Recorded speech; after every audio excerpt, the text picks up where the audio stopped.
हाँ जी, तो स्टूडेंट्स ये रहा आपका Heun's method for second ODE Runge Kutta order two. ठीक है जी। तो इसमें वो कह रहा है कि फाइंड करें y इंटू 1.1। मैंने आपको समझाया था ये असल में इस फॉर्म में है, y is equal to F of X is equal to which value. ठीक है। तो बच्चों यहाँ पे असल में ना ये जो इन टू वैल्यू लिखी हुई है ये x की वैल्यू है, तो मुझे ये नहीं पता कि y यानी कि ये जो y है जो x का फंक्शन है। ठीक है जी, y is equal to function of x। ठीक है, इसको इस तरह से पढ़ा जाता है।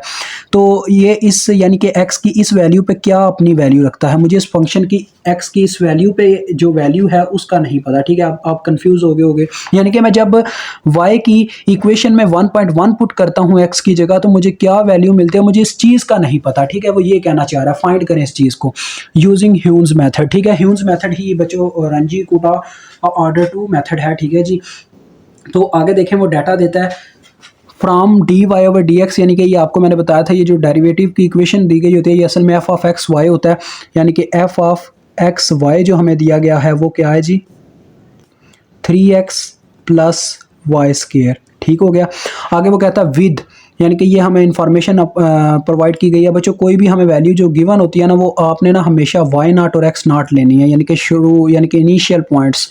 तो ये हमारे पास वाई नाट की वैल्यू देखो, ये एक्स नाट पुट किया गया हुआ है, वाई के अंदर जो नंबर पुट किया गया हुआ है यानी कि एक्स की जो वैल्यू पुट की गई हुई है वो है 1, एक्स नाट की वैल्यू है 1, और जो वाई का रिजल्ट निकला ये वैल्यू पुट करने से वो वैल्यू है वाई नाट जो कि आई है 1.2। ठीक है जी। और बच्चों देखो यहाँ पे h की वैल्यू ऑलरेडी हमें बताई गई हुई है। अगर आपको ये वैल्यू ना पता हो तो मैंने आपको बताया था सिंपल मेथड है यार, h इज इक्वल टू जो आपके पास x यानी कि जो आपके पास वैल्यू होती है ना ये आपके पास x नॉट इनिशियल पॉइंट तो होता है, जिस पॉइंट को फाइंड आउट करना होता है आप उसको nth पॉइंट समझते हो, यानी कि last point of your question. ठीक है, तो आप क्या करते हो, इसका फार्मूला ये होता है X N minus X naught divided by N, या तो इस फॉर्म में होता है या बच्चों इसको इस फॉर्म में भी लिखा जाता है बी माइनस ए ओवर एन। तो ये असल में आपका जो बी होता है ये लास्ट पॉइंट होता है और ये आपका इनिशियल पॉइंट होता है और एन आपका होता है कि आपने कितने हिस्सों में डिवाइड करना है। तो मैंने आपको बोला था ऐसा हो कभी कभार तो आपने एन की ना मैक्सिमम क्या है मिनिमम वैल्यू 4 रखनी है ताकि आपका क्वेश्चन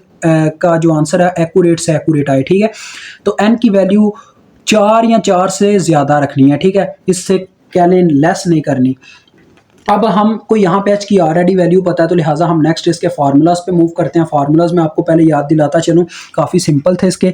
तो बच्चों इसका फार्मूला मेजर फार्मूला था y n प्लस 1 is equal to Y N plus 1/2 into k1 plus k2, ये इसका फार्मूला था।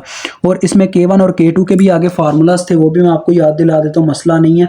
हमें पहले k1 और k2 को ही फाइंड आउट करना पड़ेगा और इसमें मेरे ख्याल में आइट्रेशन एक ही होगी, मतलब कि एक ही nth की वैल्यू पुट करने से हमारा काम डन हो जाएगा। तो चलें देखते हैं बच्चों, पहले k1 की आपको इक्वेशन याद दिलाता हूँ। k1 की इक्वेशन थी बच्चों हमारे पास यहाँ पे h into F of X N comma Y N. ये काफ़ी सिंपल है, यानी कि ये इक्वेशन कांस्टेंट रहेगी, यानी कि एक जैसी ही रहेगी हर मेथड में, सेकंड ओडी ही हो या फर्स्ट ओडी ही हो या क्या लें फोर्थ ओडी हो। तो लिहाजा यहाँ पे ये इसकी इक्वेशन आ गई। K2 की हमारे पास इक्वेशन होती है बच्चों ह्यून्स मेथड के लिए ये इक्वेशन होती है h into F of X N plus H और साथ में वाई एन प्लस k1। ठीक है जी, ये होती है इक्वेशन। और अगर बात करें ना मिडल जो हमारे पास मिडल पॉइंट मेथड होता है उसके अंदर बस ये फर्क आता है h/2 आ जाता है यहाँ पे और यहाँ पे k1/2 आ जाता है। तो ठीक हो गया जी। अब नेक्स्ट देखें, अब हम क्या करेंगे, सिंपल सी बात है, हमने n की वैल्यू 0 से स्टार्ट करनी है तो n is equal to 0 put करेंगे तो हमारे पास आ जाएगा देखो y1। ठीक है, तो उससे पहले यार मुझे एक काम करना चाहिए था, मैं ना देखो इसकी वैल्यू वहां तक लेके जाना चाहता हूँ, यानी कि इस पॉइंट तक मैं पहुंचना चाहता हूँ। तो मैं क्या करता हूँ, इससे नेक्स्ट पॉइंट पे मूव करना चाहूँ। जैसा कि आपको याद हो हम क्या करते होते हैं, X naught is equal to A रखते होते हैं पहले नंबर पे, फिर हम x1 को फाइंड आउट करने के लिए ये फार्मूला अप्लाई करते हैं एक्स नॉट प्लस एच। इसी तरह से x2 को निकालने का फार्मूला होता है x1 प्लस एच, यानी कि डिफरेंस ऐड करते जाते हैं, हमें नेक्स्ट पॉइंट मालूम होते जाते हैं। मुझे पहले ये मालूम कर लेना चाहिए। एक्स नॉट की वैल्यू तो पता है, मैं तब तक नहीं रुकूंगा बच्चों जब तक किसी x की वैल्यू कहने इसके बराबर नहीं आ जाती। अब डिफरेंस के अकॉर्डिंग चलना है तो देखो x1 जब निकालूंगा तो वो क्या होगा x नॉट प्लस h। तो x नॉट की कितनी वैल्यू है 1, 1 प्लस 0.1 करूं तो क्या आ जाता है 1.1। इसका मतलब सिर्फ दो ही पॉइंट्स हैं। देखो बच्चों सेम वही वैल्यू आ गई जो मेरे पास पॉइंट फाइंड आउट करने पे है, यानी कि इस पॉइंट पे मैंने y की वैल्यू निकालनी है। तो इसका मतलब मेरे पास सिर्फ दो ही पॉइंट्स है, इसका काम कह लें मैक्सिमम एक ही आइट्रेशन में डन होने वाला जितना मुझे नज़र आ रहा है। तो यहाँ पे देखो ये इक्वेशन वैसे क्या बन जाएगी, ये आ जाएगी Y naught plus 1/2 into K1 plus K2। ठीक है जी, ये ऐसे आ गई। अब हम K1 और K2 की वैल्यू पहले निकाल लेते हैं। K1 इज इक्वल टू, देखो बच्चों ये आ जाएगा, H की वैल्यू कितनी है 0.1 पुट कर देते हैं। ठीक है जी, इंटू एफ ऑफ एक्स नाट आ जाएगा क्योंकि N की वैल्यू 0 है, और Y नाट आ जाएगा। ठीक है जी, अब देखो बच्चों जब ये वैल्यूज़ हम पुट करते हैं तो इसका क्या मतलब है, कुछ बच्चे इस चीज़ को नहीं जानते होते। इसका मतलब ये जो आपको फंक्शन दिया गया हुआ है इसमें आपने x की जगह एक्स नाट की वैल्यू पुट करनी है और y की जगह y नाट की वैल्यू पुट करनी है। तो ये देखें जब मैं ये काम करूंगा क्या होगा, 3 इंटू एक्स नाट आ जाएगा, एक्स नाट कितना है 1, तो 3 इंटू 1, ठीक है जी बच्चों, प्लस y का स्केयर मतलब कि y नाट की वैल्यू का स्केयर, जो कि y नाट हमारे पास 1.2 है, तो 1.2 का स्केयर ऐसे आ जाएगा। यहाँ से आपको K1 मिल जाएगा। उसके बाद हम K2 निकालेंगे, तो पहले मैं ये निकाल के आपको बताता हूँ कितना आता है। तो ये बच्चे मेरे पास आ रहा है 0.444। अब हम K2 निकालते हैं। K2 का सिंपल फार्मूला आपको याद है, 0.1 इंटू एफ ऑफ क्या आ जाएगा, ये एक्स नाट प्लस एच आ जाएगा, और सिंपल आगे आ जाएगा वाई नाट प्लस एच। ठीक है जी, sorry Y naught plus K1।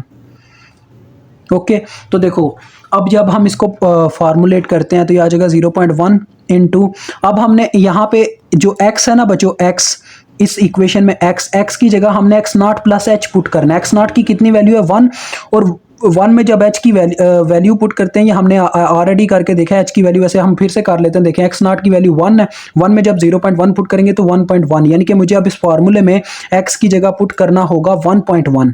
ठीक है, तो ये आ जाएगा 3 इंटू 1.1। ठीक है बच्चों, आगे प्लस, अब y की जगह क्या पुट करना है ये भी हमें पता चल जाता है। देखें y नाट की वैल्यू में जो कि 1.2 थी, उसमें मुझे K1 की वैल्यू जमा करनी है, तो y नाट की वैल्यू है 1.2, ये देखें 1.2 प्लस उसमें K1 की वैल्यू जमा करनी है, K1 की वैल्यू है 0.444, तो ये मेरे पास आता है कितना, देखें 1.644। ठीक है जी, तो ये 1.644 वहाँ पे y की जगह पुट होगा, क्योंकि ये बच्चों असल में इस फॉर्म में आ रहा है f ऑफ एक्स वाई, ये इस फॉर्म में मुझे बार बार वैल्यूज़ दे रहा है, ये फंक्शन की फॉर्म। तो इसमें ये था कि x की जगह था एक्स नाट प्लस एच, तो मुझे x की जगह एक्स नाट प्लस एच करके x की वैल्यू ढूंढनी पड़ी। y नाट यानी y की जगह था y नाट प्लस K1, तो मुझे y की वैल्यू ढूंढने के लिए y नाट प्लस K1 करना पड़ा। ठीक है, तो ये असल में चक्कर होता है। तो जैसा कि हमारे पास क्या वैल्यू आया 1.644, तो मेरे पास आ जाएगा बच्चों साथ में 1.644 का स्केयर। ठीक है जी, ये अब इसको कैलकुलेट करते हैं तो हमारे पास K2 फाइंड आउट हो जाता है यहाँ पे 0.6027। ठीक है जी, और ये साथ में आगे 0 था, ये मैंने लिखा नहीं था, चलिए लिख देता हूँ आपके लिए 6 ये यार एक दफ़ा चेक करने दें, मुझे लग रहा है कोई मिस्टेक ना हो जाए मुझसे।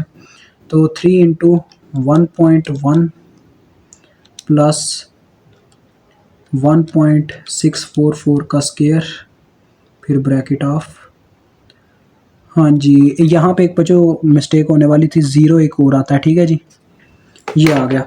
अब हम क्या करते हैं, अब हम इस आइट्रेशन पे मूव करते हैं। तो चलें अब वैल्यूज़ पुट करते हैं। y1 is equal to Y naught की वैल्यू जो कि आपके सामने ही थी 1.2 प्लस 1/2 K1 की वैल्यू, K2 की वैल्यू, K1 की वैल्यू है 0.444 प्लस K2 की वैल्यू 0.6027। तो इसको परफॉर्म करने से जो हमारे पास आंसर आता है, चेक करते हैं कितना आता है जी। तो बच्चों ये आंसर आता है 1.7221। 1.7221। ठीक है जी, तो बच्चों जहाँ तक आपके x की वैल्यूज़ बनती हैं ना, यानी कि उस फाइनल पॉइंट तक पहुँचने के लिए जो आपने फाइंड आउट करना होता है, उतनी ही आपकी y की वैल्यूज़ आती हैं। देखो ये x नाट से x1 तक मैक्सिमम गई, तो ये भी y नाट से y1 तक मैक्सिमम गई। ऐसे ही आपने प्रीवियस जब मेरे साथ क्वेश्चन किया था उसमें x की वैल्यू जो थी मैक्सिमम x नाट से चली और x4 तक गई, और इसी तरह से y नाट की वैल्यू भी मेरे पास, y की वैल्यूज़ भी y नाट से चली और y4 तक गई। ऐसे ही हर मेथड में होता है। ठीक है जी, यानी कि ह्यून्स इस रंजी कोटा मेथड के जितने भी ऑर्डर है ना, इस हर मेथड में ऐसे ही आपको देखने को मिलेगा। तो भी मुझे इजाज़त दें, इंशाल्लाह नेक्स्ट हम इसका 4th ऑर्डर पढ़ेंगे। खुदा हाफिज़।